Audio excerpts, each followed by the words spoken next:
también ven las diapositivas ahí. Sí se observa. Perfecto. Entonces, yo soy el profesor Carlos Quevedo Cruzate, médico internista. Bienvenidos al capítulo de hematología. Y vamos a comenzar con lo que son anemias carenciales. Aquí, dos temas que son anemia ferropénica y anemia megaloblástica. Están dentro de las anemias carenciales. Vamos a hablar un poco de, primero, la definición clásica de la OMS, de la Organización Mundial de la Salud, donde se parametra unos valores de hemoglobina y hematocrito. Siempre recomiendo, no hay que parametrarse en medicina, pero hay que tener una guía, un parámetro, para ver más o menos dónde iniciamos o de dónde podemos establecer eh, valores en cuanto a cuándo una hemoglobina es normal y cuándo una hemoglobina es anormal. En este caso, la disminución de la misma vendría a estar dado por la anemia.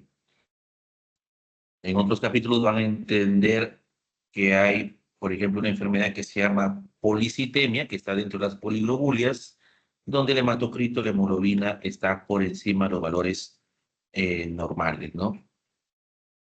Entonces, generalmente vamos a ver a un paciente adulto sobre latitud 0, nivel del mar.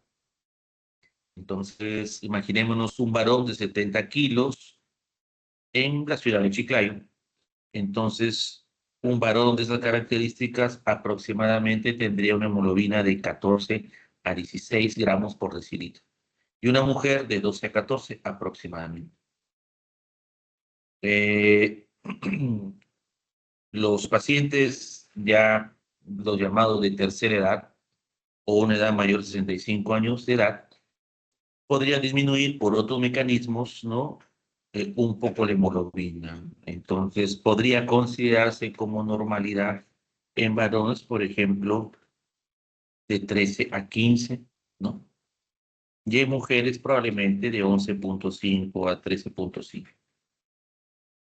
En la adolescencia y en la edad pediátrica son otros parámetros, otros valores un poquito más largos y tediosos, ¿no? Que probablemente lo van a especificar cuando lleven pediatría.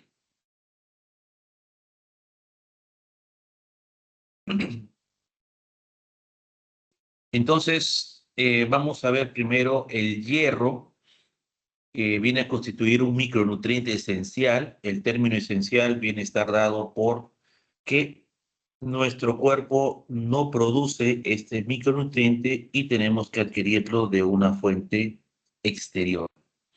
En este caso, a través de la comida. Tiene varias funciones este hierro, probablemente la función más importante está dada por el transporte de oxígeno. ¿No?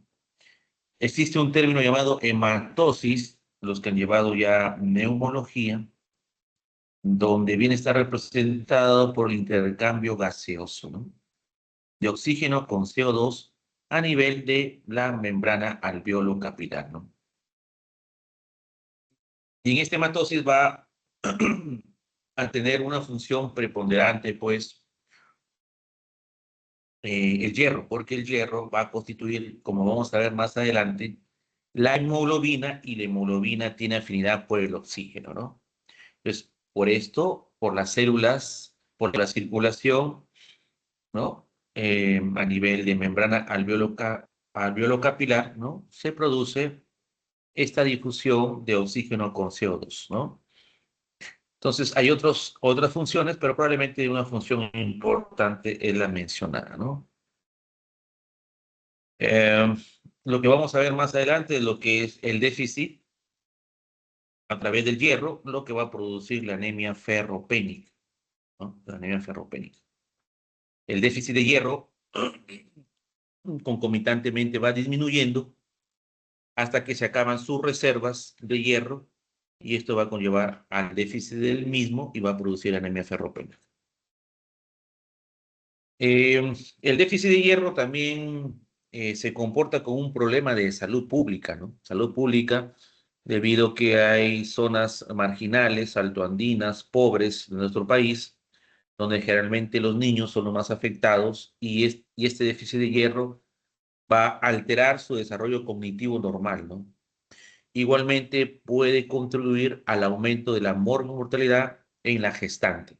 Hay que evitar la muerte materna, que es un indicador de salud de los países. Entonces, el déficit de hierro, la anemia ferropénica, se convierte como un indicador asociado a la mortalidad en la gestante. Entonces, son medidas de salud pública que pasan los años, las décadas, y todavía existe en nuestro país el problema del déficit de hierro en algunas poblaciones.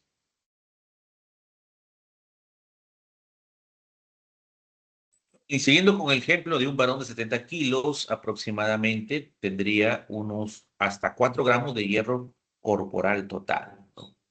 La gran mayoría de este hierro va a estar distribuido de la siguiente manera. Un 65% del hierro va a estar en el grupo hemo o hem de la hemoglobina y un 25 o un 30% se va a encontrar almacenado en forma de reserva de depósito, ¿no? En una proteína llamada ferritina, en un compuesto de ferritina. Esto va a representar una reserva de hierro para que pueda ser utilizado cuando se necesita ese hierro. Vamos a ver que la ferritina se va a convertir en un punto muy importante en cuanto al diagnóstico de anemia ferropénica.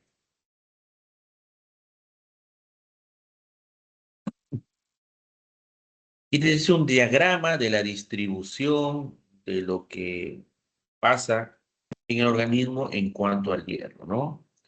Como habíamos mencionado, un 65, un 70, 65% hasta un 70% en el grupo M de la hemoglobina y un 25 a 30% en forma de depósito, principalmente ferritina. Los dos porcentajes son un poquito eh, disminuidos, un poco despreciables, si cabe el término, que también son importantes, pero recordar por favor estos porcentajes porque son preguntables en el examen. En cuanto a la homeostasis o el equilibrio, en cuanto a las entradas del hierro, la absorción y las pérdidas, tiene que haber un equilibrio, pero que ligeramente positivo en cuanto a la ganancia. ¿Cómo así? Una dieta normal va a contener a 10 a 15 miligramos de hierro al día. Van a haber unas zonas específicas del organismo donde se absorbe este hierro, pero esta absorción solamente es alrededor de un 10%. Más adelante vamos a ver factores favorecedores y no favorecedores de esta absorción. Entonces, si consumimos 10 miligramos al día de hierro, se va a absorber un 10%, es decir, 1 miligramo al día. Las pérdidas van a ser semejantes a la absorción, 1 miligramo al día.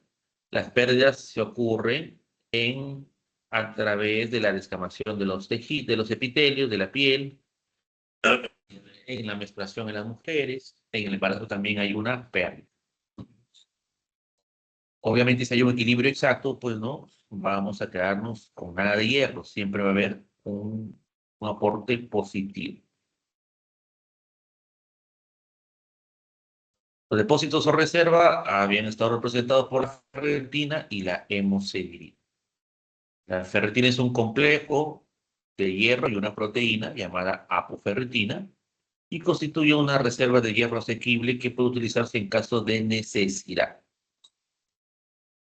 Es como si tú tengas una plata depositada en el banco o tengas tu tarjeta de crédito con un determinado aporte. Y solamente debes utilizar la tarjeta de crédito, ¿no? O tu plata en el banco cuando hay una emergencia o cuando quieres comprarte algo importante o invertir en algo también importante.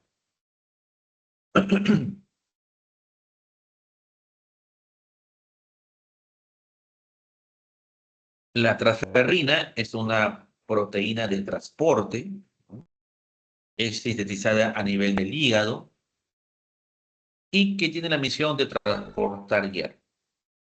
Esta transferrina se va a unir firmemente a dos moléculas de hierro y va a transportarlo desde las células de la mucosa intestinal, ya sea a los eritroblastos, que están en la médula ósea, o bien a los macrófagos del sistema retículo endotelial, donde va a quedar depositado a modo de ferritina.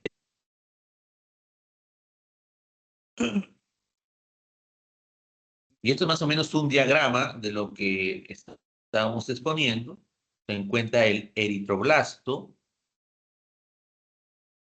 En el eritroblasto, en la membrana del eritroblasto, va a haber receptores de transferrina. Aquí la transferrina va a llegar ligando a dos moléculas de hierro. Esta transferrina se va a internalizar sobre el citoplasma. Cuando hay demasiado hierro para que pueda ser utilizado, a través de un feedback negativo, va a ir a un depósito del mismo hierro, de manera de ferritina,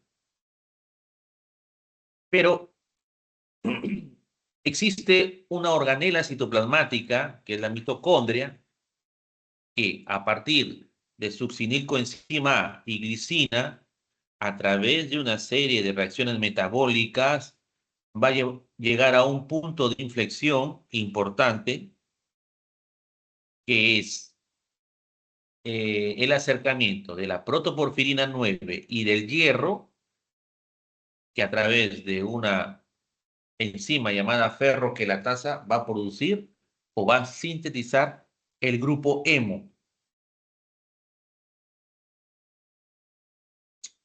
Por otro lado, el eritroblasto es una célula que tiene núcleo. Recordar que los glóbulos rojos adultos son anucleados. Aquí, en esta etapa, el eritroblasto contiene un núcleo y este núcleo va a producir o sintetizar a través de los genes, en algunos cromosomas destinados ahí, unas proteínas llamadas globinas, ¿no? La combinación de estas globinas y del grupo E va a formar el pigmento que ustedes conocen, que es hemoglobina, que da esta coloración rojiza, ¿no?, al glóbulo rojo, que tiene afinidad por el oxígeno. Entonces, para explicado esto, que es recordado de la clase de fisiología, para ver la importancia que existe en el hierro, que es un micronutriente esencial. ¿Por qué esencial? Porque tenemos que adquirirlo a través de la dieta. Si no hay hierro, no se puede producir el grupo E o se producirá en menor medida. Por lo tanto, no vamos a formar una adecuada hemoglobina.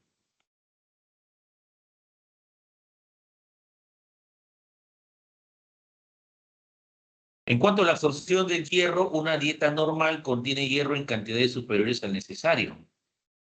Muchas veces escuchamos en el hospital, mencionamos, señor, señora, usted presenta una anemia de tanto valor, y nos contesta el paciente: ah, doctor, es que en la última semana no tengo mucho apetito y no estoy comiendo bien. Entonces esto está alejado de la verdad, porque una persona, por no comer adecuadamente bien una semana, va a tener anemia. Porque una dieta normal contiene hierro en cantidades superiores a lo recomendado. Se dice que aproximadamente 7 miligramos de hierro por cada 1000 calorías.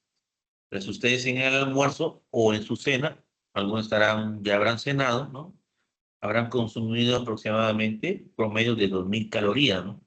Entonces esas 2000 calorías en un almuerzo, por ejemplo, te daría 14 miligramos de hierro, de los cuales solamente se absorbe el 10%, recuerdo, hasta un 10%, ¿no?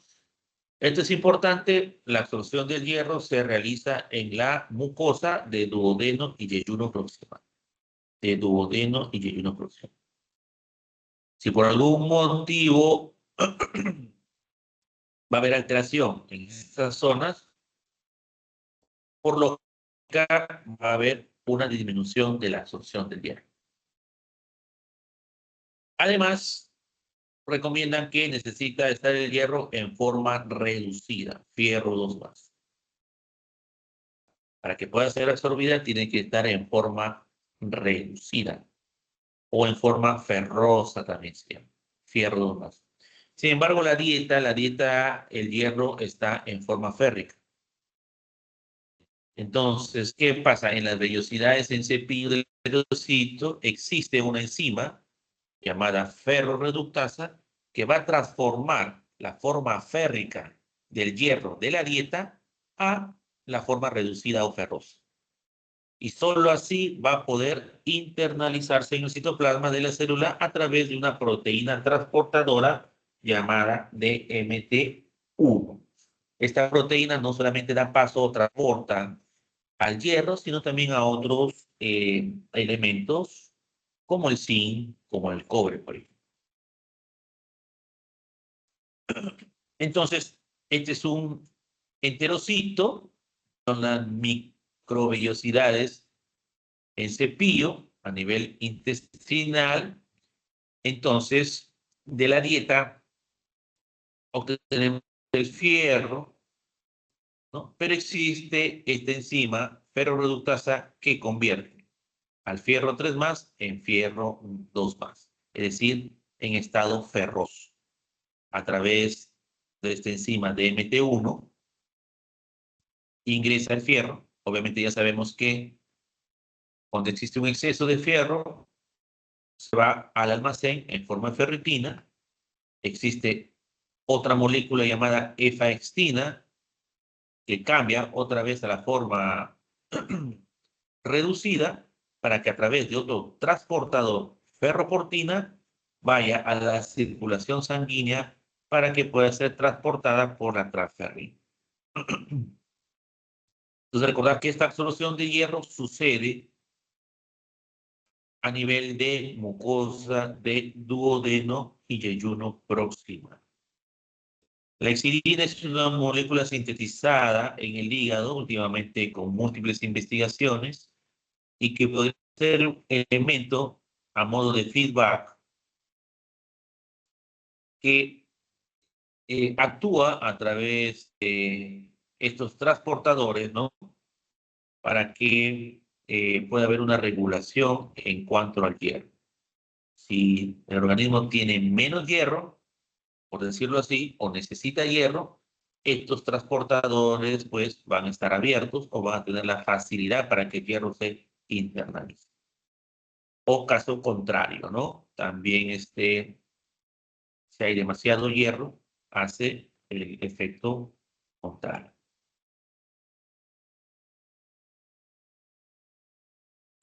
Como saben ustedes, todo tiene un tiempo, una vida. El glóbulo rojo también tiene un tiempo de vida media, aproximadamente de 120 días. Cuando se hacen viejos, los glóbulos rojos van sobre todo al sistema retículo endotelial, principalmente en el vaso, donde existen macrófagos que van a actuar sobre ellos. Los fagocitan estos macrófagos y se encargan de reciclar el hierro de la hemoglobina. Todo este proceso se llama hemocateresis.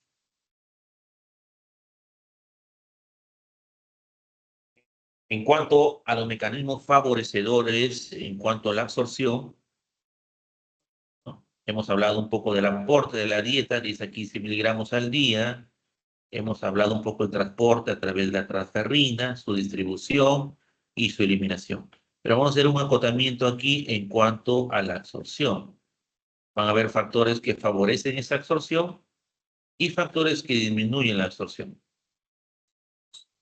Pregunta del examen. Los factores que favorecen la absorción, uno de los principales es el ácido clorhídrico. El ácido clorhídrico. Sabemos que el estómago tiene un pH bastante bajo. El ácido clorhídrico, valga la redundancia, es bastante ácido.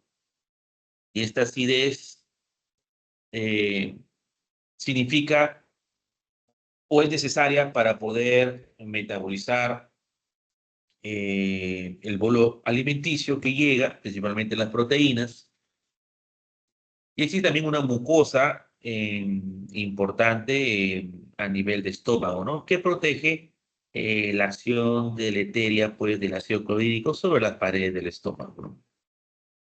Recordar que ahí que también hay unas células, ¿no? Unas células parietales, también llamadas oxínticas, que producen este ácido clorhídrico. Entonces el hierro favorece su absorción en un ambiente con un pH bajo, donde existe ácido clorhídrico. Entonces, en el país, principalmente un medicamento bastante utilizado eh, es un fármaco llamado omeprazol, ¿no? También hay otro fármaco que ya no está muy usado, que es la ranitidina. Salió eh, un enunciado por las entidades reguladoras de estos fármacos que la ranitidina pues, podría causar problemas en la salud humana y últimamente está un poco en desuso, ¿no? Pero normalmente se usaban pues omeprazol o ranitidina, ¿no? Porque hay bastantes pacientes con dispepsia, gastritis, reflujo, o hay personas que de alguna manera creen o sienten malestar cuando toman bastantes medicamentos y le exigen al médico de alguna manera a que les dé un protector gástrico. Muchos médicos no se hacen problemas y les dan no solamente pastillas, sino también jarabes. Entonces, este hábito, este inadecuado hábito, muchas veces podría ocasionar que no haya una absorción adecuada del hierro. Entonces hay que tenerlo en cuenta. Otro factor favorecedor es la vitamina C o las naranjas, o los limones, o los cítricos, ¿no? Que son ricos en vitamina C y otros productos, también favorecen la absorción del hierro. Y otro también son los azúcares. Los azúcares también favorecen la absorción del hierro. En contraposición, hay factores que disminuyen esta absorción, ¿no? Los álcalis, fosfatos, fitatos, polifenoles, que los podemos encontrar en personas que tienen hábitos de consumir en forma moderada o exagerada mates, hierbas, infusiones, ¿no? Y que podrían contener algunos de estos elementos y podrían disminuir la absorción del hierro. Entonces hay que tener en cuenta, repásenlo, son preguntas de examen, pueden venir en caso más o menos como caso clínico, ¿no? Tenerlo en cuenta. En una anemia ferropénica va a haber una disminución del hierro medular, cursa con ferritina baja, índice de saturación de transferrina descendido e hiposideremia, es decir, disminución del hierro sérico. Vamos a ver en la columna de la izquierda que tenemos hemoglobina, volumen corpuscular medio, hierro sérico, índice de saturación de transferrina, ferritina, y la ampliación de distribución intracistitaria. Todo lo que le he mencionado hay que tener en cuenta. ¿Por qué?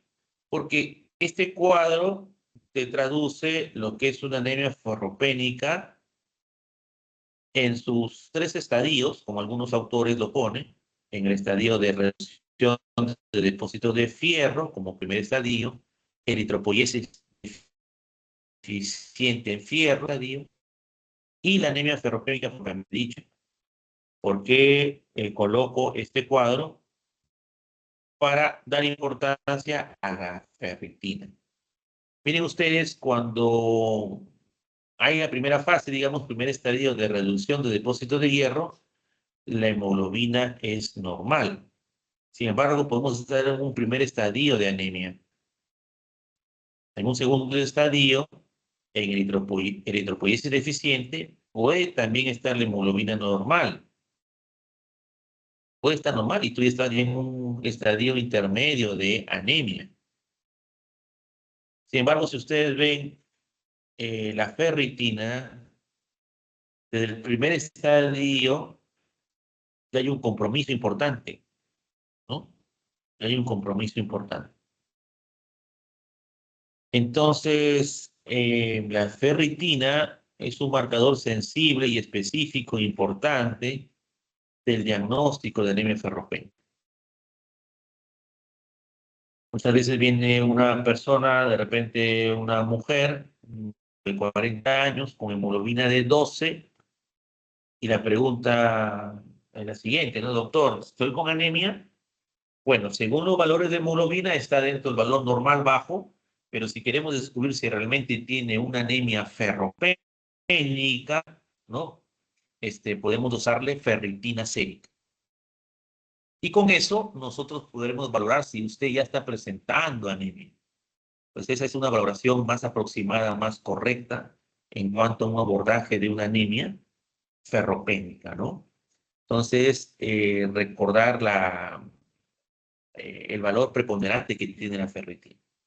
Sin embargo, la ferritina, hay que tener cuidado, es un marcador o un reactante de fase aguda.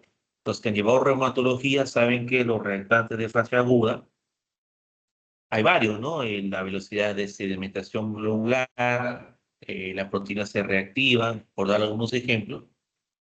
La ferritina es un componente también de reactante de fase aguda.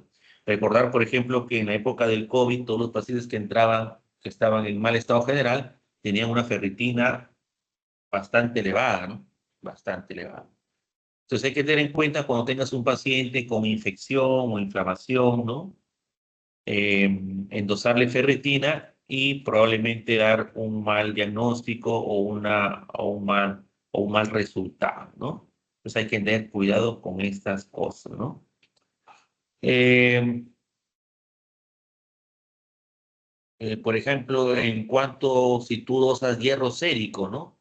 El hierro sérico, lo normal es de 40 a 150, ¿no? Y en la primera fase de reducción de depósitos de hierro va a estar, digamos, dentro de lo normal, puede estar, ¿no? Igual en la segunda fase, dentro de lo normal. Igual también si hay un índice de saturación de transferrina, ¿no? Entonces, la ferritina se convierte en un marcador muy importante. Otros autores, otra literatura también dan preponderancia a la protoporfirina libre eritrocitaria, pero más versátil, laboratorialmente hablando, es la ferritina, ¿verdad? El ADE es importante porque nos va a caracterizar la anisocitosis. ¿Qué es, anisocitosis? Es el diferente tamaño de célula, ¿no? Esto significa ampliación de distribución eritrocitaria, ¿no? Anisocitosis. Normalmente es hasta 15%, algunos libros lo ponen 14,5%, y en una anemia ferropénica siempre va a estar aumentado. Es más, en las anemias carenciales también va a estar aumentado. Cuando vayamos al Heisen, a mi grupo,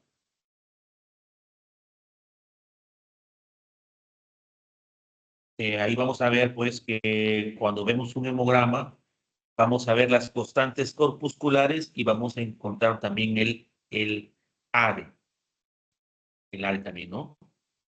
En cambio, si rotamos en el Belén, en otro hospital, donde también trabajamos allí, ahí tenemos que calcular las constantes corpusculares. Ahí el laboratorio no te da las constantes corpusculares. Entonces, ADE es ampliación de distribución eritrocitaria. Dicho de otro modo, es la anisocitosis. Dicho de otro modo, es los diferentes tamaños de células, en este caso glóbulos rojos. Las anemias carenciales, en este caso anemia ferropénica, se caracteriza por anisopoiquilocitosis. poiquilocitosis es diferente forma de células, ¿ya? Entonces, vuelvo a repetir, la anemia ferropénica hay anisocitosis y o anisopoiquilocitosis. Diferente tamaño, anisocitosis, diferente forma, poiquilocitosis. Y recordar aquí el valor preponderante de la ferritina. Esta es una clasificación etiopatogénica de la anemia. Hay anemias regenerativas o centrales. Aquí van a estar las carenciales, a saber, las anemias ferropénicas y las anemias por déficit de vitamina B12 o ácido fólico.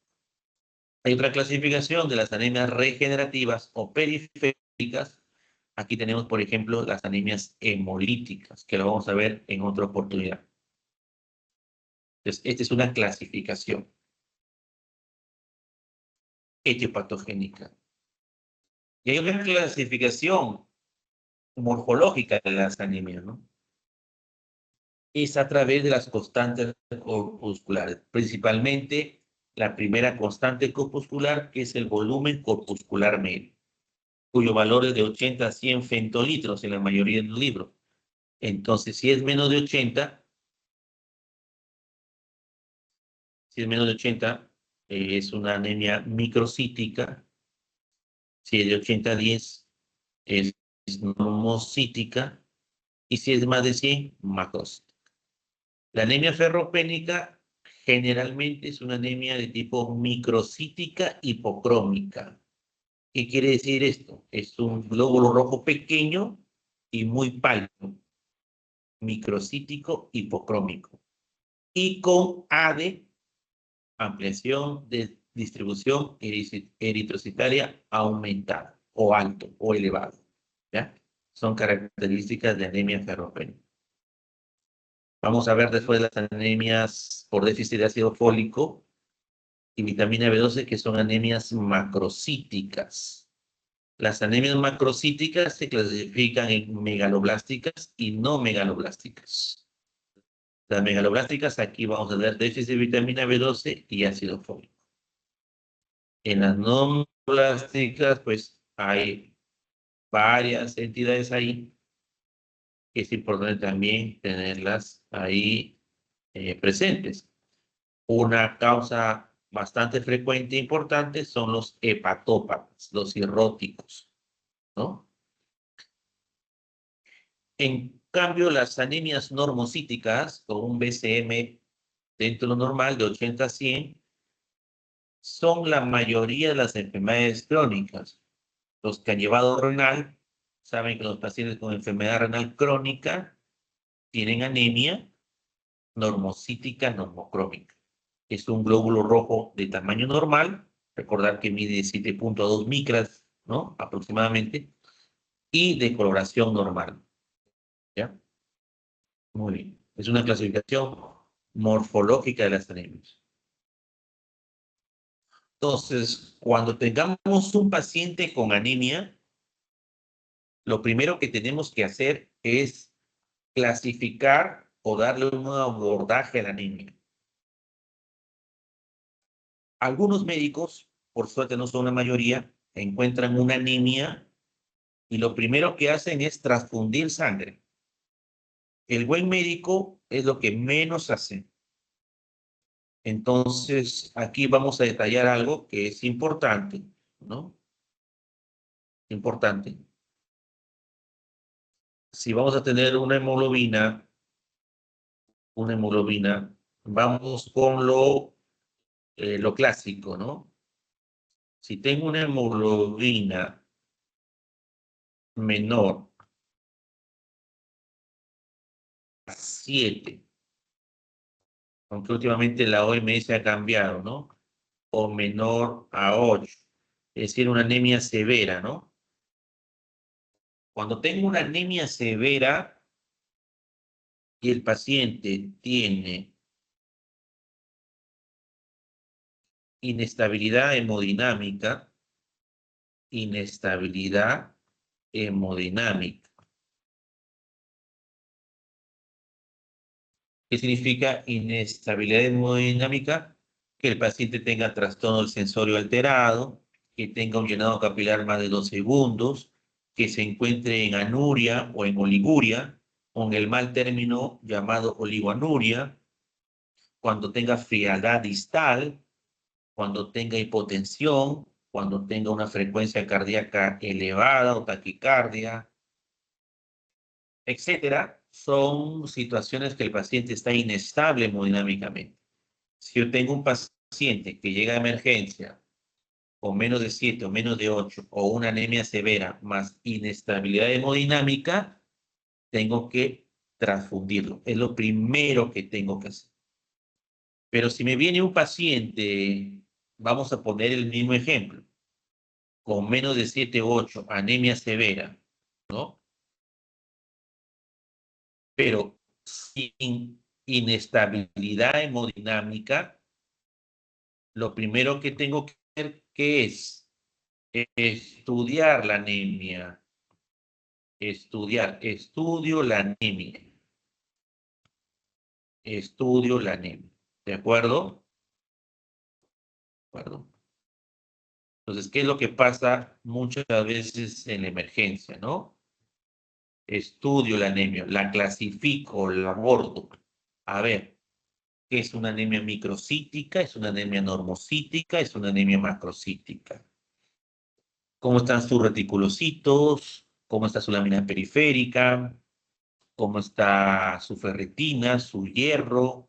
¿Cómo está su vitamina B12 y su ácido fólico? Etcétera. Clasifico, abordo a la anemia. Si el paciente está estable hemodinámicamente. ¿Qué es lo que pasa en emergencia? En el hospital donde yo trabajo, viene un paciente con hemoglobina de 5, hablando, caminando, contándole chistes al asistente, al doctor, llega por otro motivo, por un dolor de cabeza, el doctor lo ve un poco pálido, le saca un hemograma y le encuentra 5 hemoglobinas. Y el médico se sorprende y le dice, señor, tiene que quedarse, ese dolor de cabeza es por su hemoglobina de 5 y tenemos que transfundirle unos 3, 4 paquetes globulares.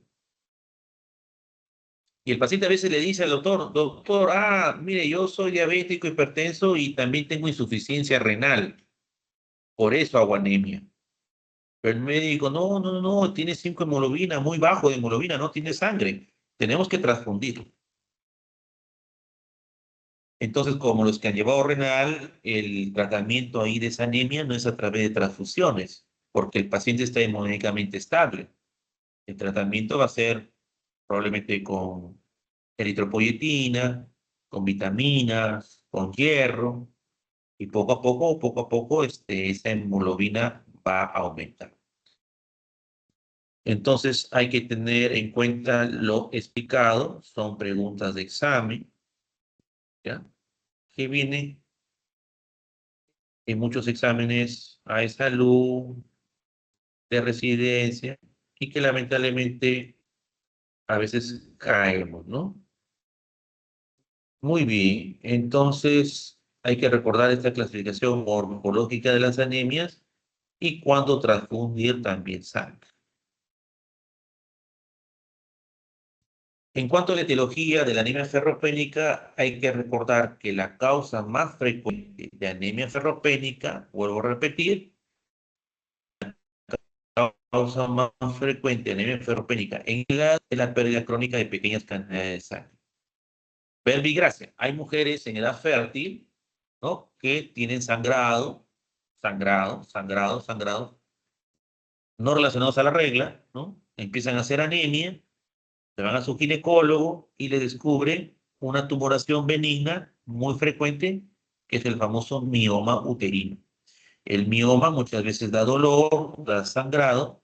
El ginecólogo, pues, extirpa este tumor, o si el paciente ya ha tenido descendencia y en concordancia con su médico, de repente le retira todo el útero con el mioma incluido, ¿no? Esta es una causa de que la anemia ferropénica en el adulto es por pérdida crónica de pequeñas cantidades de sangre. En este caso, una mujer pre o posmenopáusica que tiene un tumor benigno llamado mioma.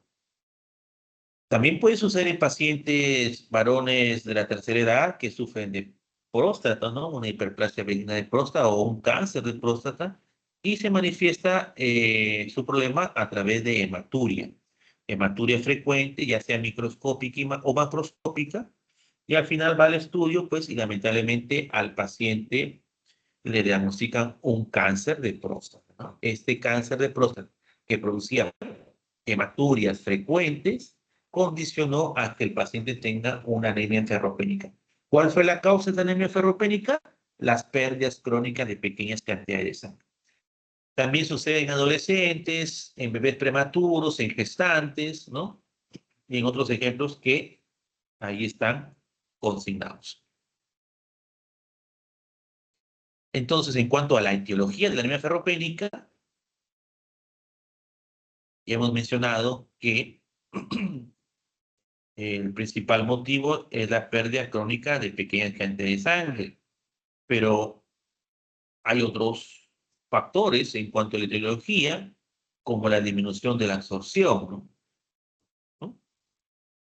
Eh, Podemos dar el ejemplo de un paciente que, digamos, lo que está un poco de boga con la cirugía bariátrica, es un paciente que tiene un índice de Quetelet o de masa, índice de masa corporal muy elevado, es un obeso de un grado importante, o un obeso clínico, que últimamente está de moda el concepto, y ha intentado todo y no puede bajar de peso. Entonces se somete a una cirugía bariátrica, le estirpan un pedazo del estómago, digamos así, y después este paciente va a presentar una anemia ferropénica. ¿Por qué? Porque hay una disminución de la absorción, porque le han quitado una parte del estómago. Otro ejemplo podría ser un paciente que por ahí ha leído que tomar cierta infusión, ¿no? Conlleva un beneficio para controlar o disminuir o prevenir tal enfermedad, pero su hábito es muy diferente, que lo conlleva a disminuir la absorción de hierro y va a producir pues una anemia ferropenía. En aumento de las necesidades, ahí tenemos los adolescentes, niños, bebés prematuros, gestantes. Y en disminución del aporte en la dieta son los pobladores pues, que tienen escasos recursos o no tienen la posibilidad de tener a la mano pues, alimentos ricos en hierro. La sintomatología ya han llevado semiología y es de todo síndrome anémico. Hay situaciones importantes a recordar, el fenómeno de pica, ¿no? Que sucede en estos, sobre todo jóvenes, adolescentes y niños, que cuando tienen un déficit de hierro, pues empiezan a comer tierra, comienzan a masticar hielo, etc. Existe a veces una fragilidad a nivel de uñas, incluso una curvatura cóncava en ellas, que es llamada poiloniquia. Puede haber queilitis, estomatitis, glositis, lengua lisa de papilada roja y brillante. Siempre hay que revisar la boca de nuestro paciente y sobre todo la lengua. Casi nadie la revisa. Y existe una triada clásica, los que van a llevar el próximo ciclo de gastroenterología, el llamado síndrome de Plummer-Vinson o de Patterson-Kelly, que es una triada en cuanto a la presencia de anemia ferropénica, disfagia y membranas esofágicas. Entonces, la triada de presencia de membranas esofágicas, disfagia, probablemente por la presencia de estas membranas, y anemia ferropénica, es una triada clásica de un síndrome de Plummer-Vinson o de Patterson-Kelly. En el laboratorio 1 encontramos una anemia microcítica hipogrómica.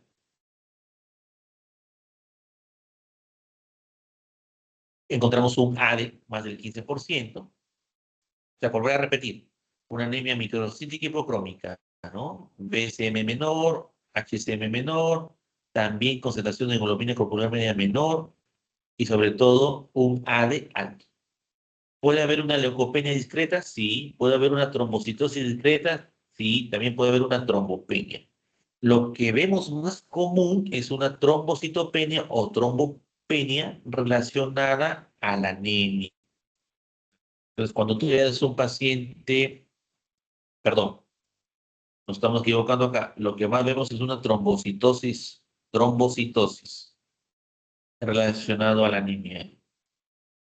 Entonces, cuando veas un paciente, por ejemplo, que tiene hemoglobina 8.5 y las plaquetas 600.000, ¿no? Sabiendo que las plaquetas van de 150.000 o de 120.000 algunos libros hasta 450.000 y tiene el paciente 600.000.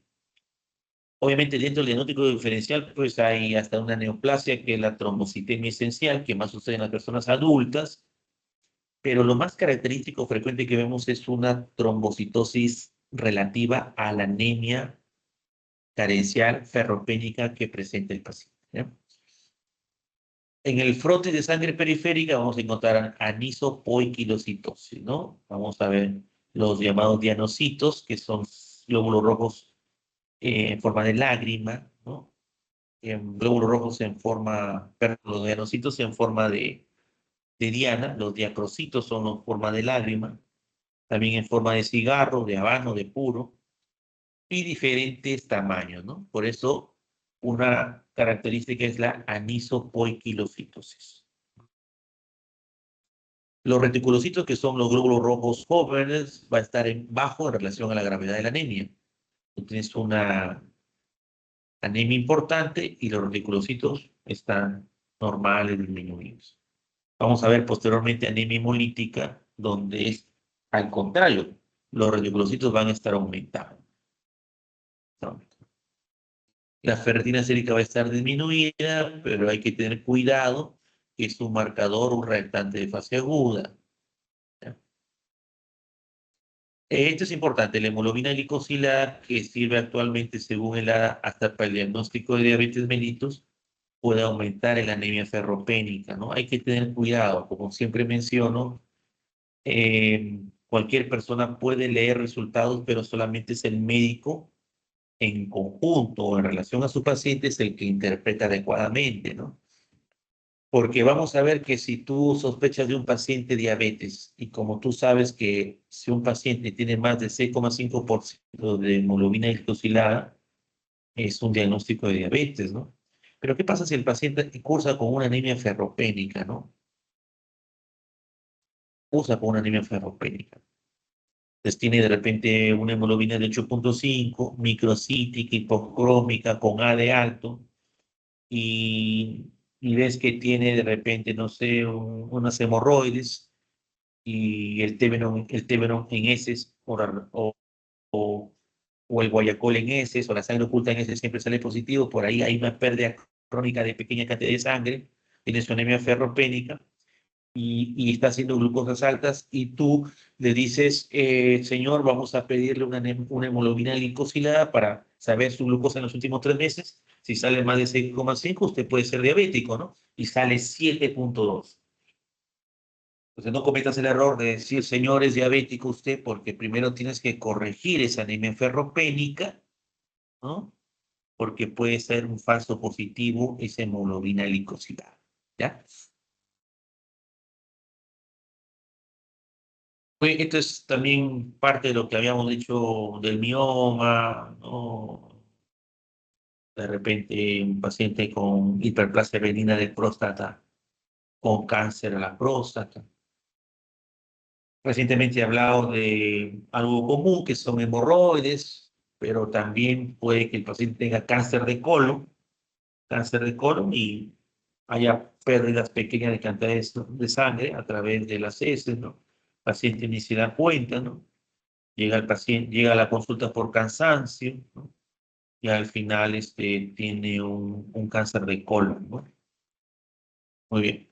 En el diagnóstico diferencial, generalmente vamos a hacerlo con anemia ferropénica y anemia de enfermedades crónicas. Y otra vez viene la ferritina, ¿no? La ferritina. Mencioné dos ejemplos, ¿no? Anemia de enfermedades crónicas, enfermedad crónica. Anemia ferropénica, pequeñas cantidades de pérdida de sangre, ¿no? Entonces, miren ustedes que en el hierro sérico ambos pueden estar disminuidos, ¿no?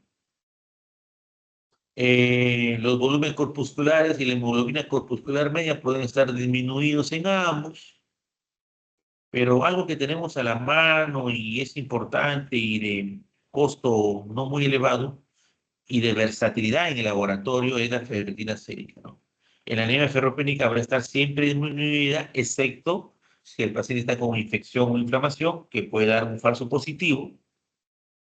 Sin embargo, en las anemias de enfermedades crónicas va a estar normal o elevada. Entonces, la ferritina otra vez se convierte como un punto importante de diferenciar cuando tenemos dudas entre una anemia ferropénica de una anemia de enfermedad crónica.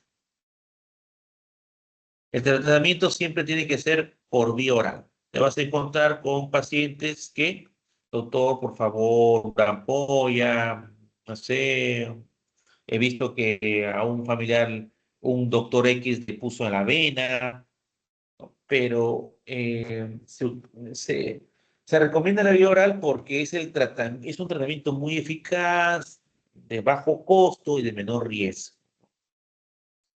Lamentablemente, el hierro vía oral en algunas personas se vuelve muy dispéptico, ¿no? Produce muchas molestias gastrointestinales, ¿no? Entonces, pueden haber ciertas alternativas en algunos pacientes, ¿no? Algunos hacen mejor el sulfato, el otro es el sucinato, etcétera, ¿no? Siempre deben administrarse con el estómago vacío, ¿no? En ayunas o lejos de los alimentos, ¿no? Todo esto para facilitar su absorción. Bueno, y si el paciente tiene mucha dispepsia o no hay mucho, digamos, eficacia en cuanto al tratamiento bioral, ¿no? U otras incomodidades, pues tú lamentablemente pasas a un tratamiento vía parenteral, ¿no? Entonces hay algunas ahí indicaciones, ¿no? Donde utilizamos el tratamiento vía parenteral, ¿no? Generalmente, bueno, yo lo he utilizado o he tenido que utilizarlo en pacientes renales, ¿no? O en pacientes que por su religión y se respeta, más no se comparte, que no pueden recibir transfusiones sanguíneas, ¿no? Entonces, como un elemento de ayuda, ¿no? Previo consentimiento informado, se le puede dar un tratamiento vía parenteral. Muy bien. Si hubiera preguntas aquí, hasta el momento para pasar a el otro tema de anemia carencial, que es la anemia megaloblástica.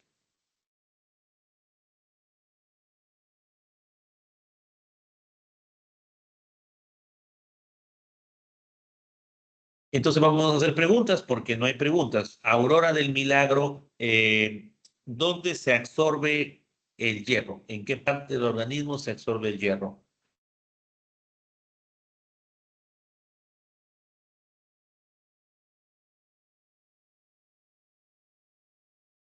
No está Aurora del Milagro.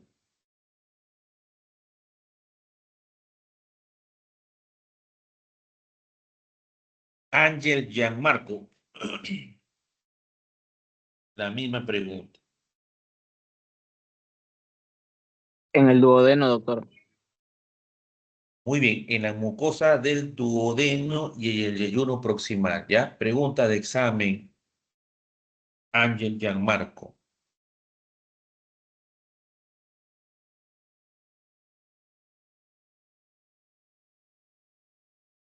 Carol Antonella Rodríguez Chión, ¿dónde tú transfundes sí o sí sangre en un paciente? ¿Qué condición debe tener el paciente para tú transfundir sí o sí sangre?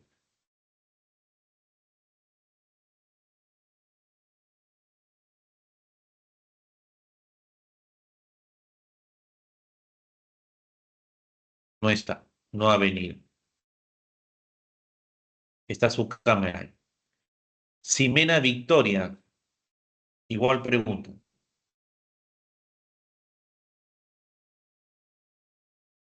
Ximena Farroñán.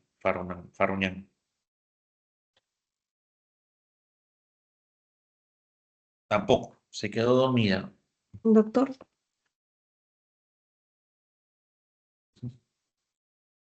doctor, ¿me escucha? Sí, te escucho, Ximena Farroñán. Ximena Victoria Farroñán.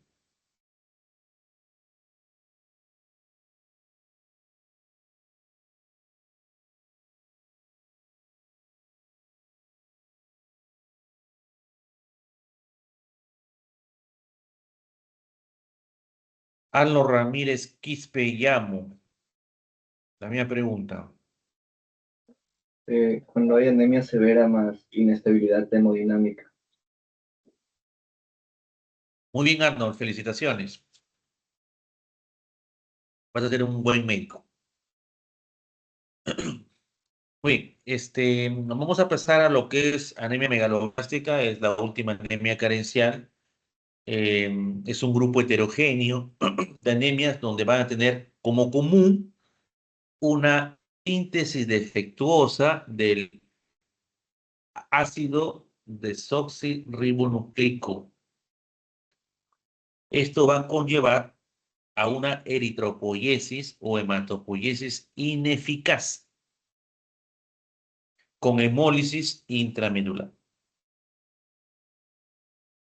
Va a haber una asincronía madurativa nucleocitoplasmática. Los núcleos van a tardar en madurar y esto es muy importante porque vamos a tener en un examen fácil, que es un estudio de lámina periférica o frotis sanguíneo, una característica muy importante de este tipo de anemia, ¿no? Y va a haber un aumento de los tamaños de los precursores de las 3 series. Va a haber una pancitopenia. Una pancitopenia. Es decir, va a haber leucocitos bajos, va a haber hemoglobina baja y va a haber plaquetas, pancitopenia.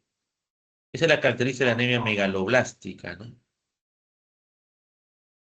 Va a haber megaloblastos en médula ósea y anemia macrocítica. También hay ovalocitos y poiquilocitos. Esta es otra anemia donde hay anisopoiquilocitosis, como toda anemia carencial.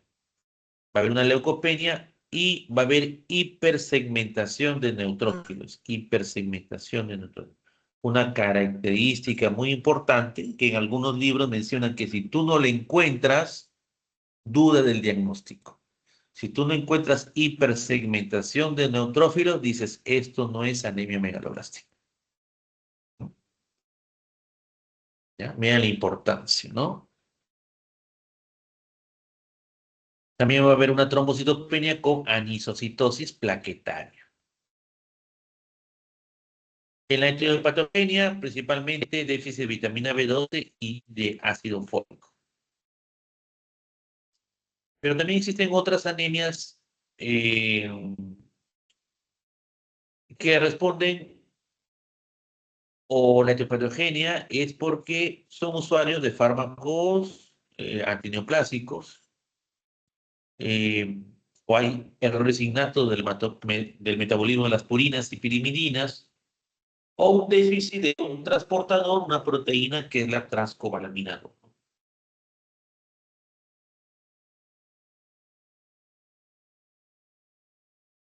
Entonces, aquí hay fármacos, ¿no? Dentro de la etiología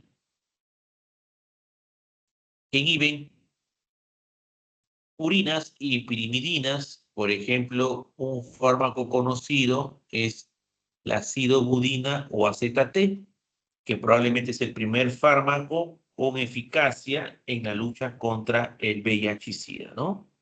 Cuando yo era estudiante como ustedes, hace varios años, la pandemia del VIH y SIDA, pues, era cosa seria, ¿no? No había ningún fármaco hasta que salió el AZT o sidobudina, que marcó un antes y un después en la lucha contra el VIH-Sida, hablando farmacológicamente. Entonces, la sidobudina te puede dar una anemia macrocítica, ¿no? Una anemia megaloblástica. En cuanto a la inhibición de síntesis de purinas, ahí tenemos fármacos como la azathioprina, los que han llevado reumatología, se utiliza para algunas enfermedades reumatológicas, el aciclovir, que es un antiviral para algún tipo de herpes, y también otros fármacos que se utilizan antineoplásicos como quimioterapias, y unos que se utilizan para de repente un tema que van a dar después, que es la policitemia vera, ¿no? La hidroxiuria o hidroxicarbamida, ¿no? Pero estos fármacos también pueden producir anemia macrocítica. Hay que tenerlo en cuenta. Las causas de deficiencia de vitamina B12 están los vegetarianos estrictos, porque hay un aporte insuficiente, ¿no? Con el respeto a los vegetarianos estrictos, todavía la evolución no nos ha quitado los caninos, ¿no? No nos ha quitado los caninos. Somos nosotros carnívoros u omnívoros, principalmente carnívoros, ¿no? Tenemos caninos y los caninos son para desgarrar carne, no para desgarrar hojas vegetales. Hay que respetar a estos pacientes que son estrictamente vegetarianos, respetarlos y orientarlos a que si siguen con esa dieta estricta pueden conllevar a una anemia macrocítica de tipo megaloblástica por deficiencia de vitamina B12, porque no están usando sus caninos y porque nosotros somos principalmente carnívoros. Y en la carne tenemos bastante de esta vitamina que es esencial para varios procesos metabólicos. Entonces aquí se tiene que suplementar al paciente, ¿no? Se le tiene que suplementar al paciente para que no haga anemia macrocítica o megaloblástica. Malabsorción, vamos a ver más adelante la famosa anemia perniciosa, que tiene que ver con la inmunidad, ¿no? O las gastrectomías parciales o totales que están muy en boga. Puede haber una enfermedad llamada de Crohn, que es una enfermedad autoinmune, no es muy frecuente en el país, pero hay reportes. Parasitosis, parásitos, la famosa llamada tenia de los peces, el llamado Botryocephalus glatum. Aquí en nuestra costa tenemos el Pacífico, Botryocephalus pacífico. Es un parásito que te puede producir anemia macrocítica de tipo megaloblástica. Insuficiencias pancreáticas, etcétera, ¿no? ¿Cuáles son los aspectos metabólicos que hay que tener en cuenta? Que la vitamina B12 y el ácido fólico son, digamos, para que se entienda, son muy delicados en cuanto a su cocción, su preparación, porque el efecto del cocinado de la vitamina B12 tiene que ser mínimo, ¿no? Tiene que ser mínimo. El ácido fólico también que se encuentra en las verduras también es fácil de destrucción. Por eso que estos alimentos tienen que estar en cocción, al vapor, y acá un efecto del cocinado mínimo, ¿no? Cuando te vas a comer tu parrilla, de repente máximo 3/4, ¿no? Para que obtenga los beneficios de la vitamina B12, ¿no? Y en lugar de absorción, hace semejanza del hierro, el ácido fólico comparte, digamos, casi la misma zona de absorción a nivel de duodeno y yeyuno, pero la vitamina B12 es el nivel de absorción a nivel de ilion terminal. Un mecanismo de acción importante a nivel de B12 es la unión al factor intrínseco de Castro. El factor intrínseco de Castro. ¿Qué es el factor intrínseco de Castro? Una molécula que ayuda a poder internalizar a través del intestino la vitamina B12. Producida también por las células parietales suboxíticas, ¿no? Igual que el ácido clorhídrico. Entonces, nosotros de los alimentos obtenemos la cianocobalamina o vitamina B12 o cobalamina, como quieran llamarlo, ¿no? Y a nivel de la saliva, aquí van a haber unas proteínas, unas moléculas llamadas actocorrinas o proteínas R, que se van a unir a la cianocobalamina. Vamos a poner de ejemplo, te vas a comer tu parrilla, ¿no? Máximo 3/4, empiezas a masticar, sobre todo con tus caninos, ¿no? Tus premolares, molares, empiezas a deglutir ese pedazo de carne y esa proteína te va, perdón, esa vitamina de la carne, que está en la carne, ¿no? Se va a unir a las proteínas R o actocorrina. ¿Qué función tienen las actocorrinas? ¿No? Protegerlas a estas vitaminas del ácido, porque aquí es bastante ácido, ¿no? 1 a 1.2, 1.4 de pH, bastante ácido. Entonces estas atocorrinas protegen a la cianocobalamina. Pues acá está HC más cobalamina, ¿no? Muy bien, pero concomitantemente también las células parietales o oxínticas que también producen ácido clorhídrico también van a secretar factor intrínseco del castor. ¿Para qué? Para que a nivel de aquí, a nivel pancreático, a través de las proteasas, haya ese cambio, ¿no?, de las atocorrinas por el factor intrínseco. Porque las atocorrinas lo protegían de la acidez. Y de aquí empieza a tallar el factor intrínseco.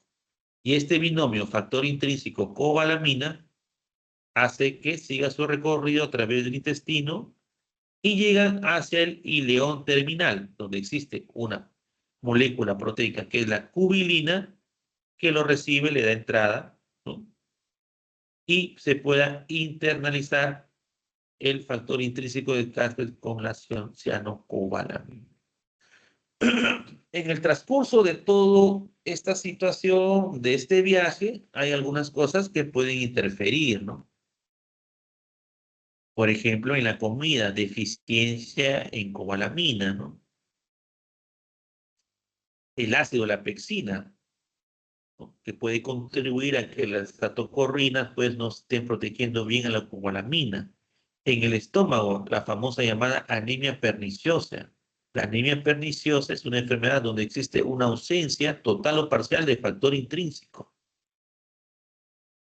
El sistema inmune ataca a las células parietales u oxínticas para que no produzcan factor intrínseco de Castor. Gastrectomías, derivación gástrica, gastritis atrófica y otra vez los antiácidos.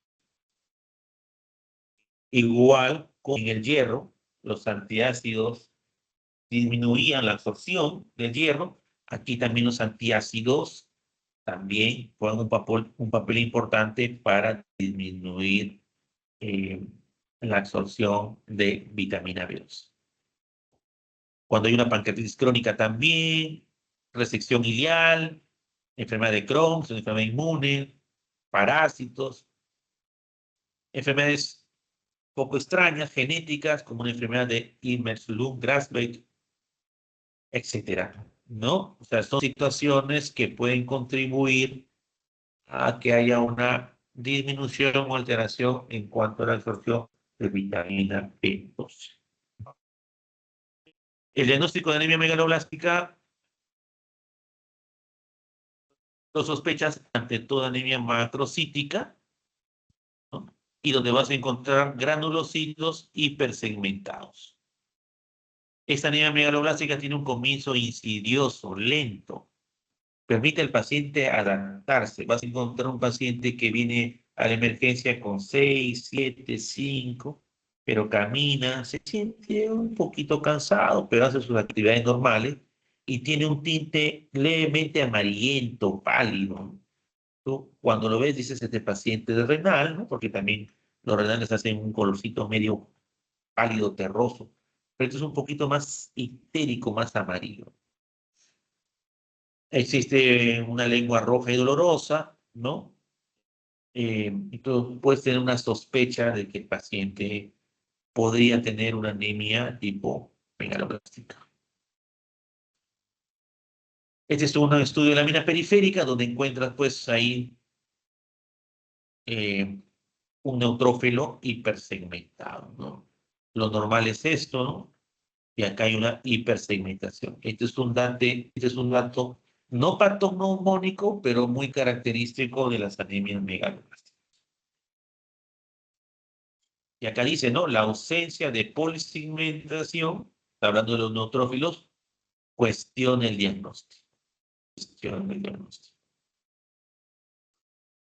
El índice de reticulocitos también igualmente, como todo tipo de anemia carencial de tipo central y no periférica, los reticulocitos van a estar normales o discretamente disminuidos. Pero esto es un dato orientativo para el diagnóstico diferencial de otras anemias macrocíticas. pero que no son megaloblásticas, son no megaloblásticas. ¿Como cuáles? Las hemólisis o las mielodisplasias o aplasias que vamos a ver más adelante. ¿Por qué? Porque en las hemorragias o hemólisis los reticulocitos van a estar elevados, lo vamos a ver más adelante en otra clase. ¿Por qué? Porque es una anemia periférica. Periférica. ¿A qué se entiende eso? Es como Chile nos declara la guerra, va el ejército, desaparece el ejército. ¿Quiénes eran? Los profesores, va el doctor Quevedo, otros profesores, nos matan, desaparecemos. Y ustedes son los jóvenes, los reticulocitos. ¿Qué quiere decir eso? Que estamos perdiendo la guerra periféricamente. Que tienen que salir ustedes, que son el futuro del país. Esos son los reticulocitos. Por eso que en las anemias hemolíticas, que son sobre todo intravasculares, existe un aumento de reticulocitos. Lo vamos a ver en otra clase. Ahí va a estar elevado. Y en las mielodisplasias o aplasias va a estar muy bajo. ¿Por qué? Porque ahí la aplasia y mielodisplasia es un problema central. Estamos a nivel de médula. ¿Ya? Muy, entonces sirve para aproximadamente para un diagnóstico diferencial, que son las anemias no megaloblásticas. Son macrocíticas no megaloblásticas. Los precursores son de gran tamaño, megaloblastos, y presentan asincronía madurativa que va a corresponder pues a ese núcleo citoplasmático, citoplasma que cambia muy rápido y que puede dar hipersegmentación, etc., ¿no? Los megaloblastos en médula ósea, ¿no? Megaloblastos en médula ósea. Actualmente no se llega a la médula ósea en estas patologías, ¿no? Antiguamente sí. Actualmente no, porque hay muchas características que nos orientan a que el paciente tenga una anemia por deficiencia de vitamina B12. ¿No? Hay que ser los menos cruentos, primum non nocere, primero no hacer daño. Entonces, ellos antiguamente, ¿no? Los que encontraban en la médula megaloblastos. El test de Schilling es un test antiguo, clásico, es para diagnosticar anemia perniciosa y está en desuso porque actualmente pedimos pues anticuerpos anticélula parietal o anticuerpos para factor intrínseco e inmediatamente hacemos el diagnóstico y no hacemos este test un poquito tedioso, ¿ya? La clínica es importante porque hay que tener en cuenta que esta clínica generalmente es del paciente geriátrico. Esta clínica es generalmente del paciente geriátrico, entonces yo quiero que ahorita piensen en su abuelito, abuelita o algún vecino de mayor edad o aquellos pacientes geriátricos que, bueno, lamentablemente por alguna otra razón su familia no los puede tener a cargo y van a centros donde son cuidados por otras personas o están en el asilo de ancianos, ¿no? Estos pacientes pueden tener un déficit de vitamina B12 y ácido fólico. En cuanto a vitamina B12, puede encontrarse un cuadro neurológico típico, ¿no? Donde existen parestesias simétricas sin calcetín debido a neuropatía periférica y que progresa lentamente y pueden dar signos de desmineralización de los corones posteriores. Estos pacientes se van hacia atrás, tienen inestabilidad al andar. Algunos dicen tienen ataxia, ¿no? Pero es generalmente se van hacia atrás o caídas de un paciente geriátrico hacia atrás, hay que sospechar que pueden tener esta clínica.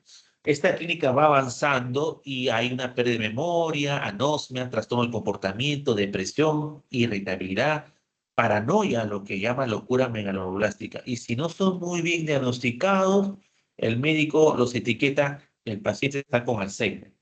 Entonces, y es un déficit de vitamina B12. ¿Ya? Esta es una globitis característica y el tinte ictérico medio amarillento del paciente porque existe una hemólisis intramedular. Hay un poquito de aumento de bilirrubina indirecta y un poquito de aumento de lactato deshidrogenasa, que son marcadores de hemólisis. Cuando hagamos anemia hemolítica, estos marcadores de hemólisis van a estar mucho más aumentados. En el laboratorio vamos a encontrar una pancitopenia y un BCM más de 100 femtolitros, ¿no?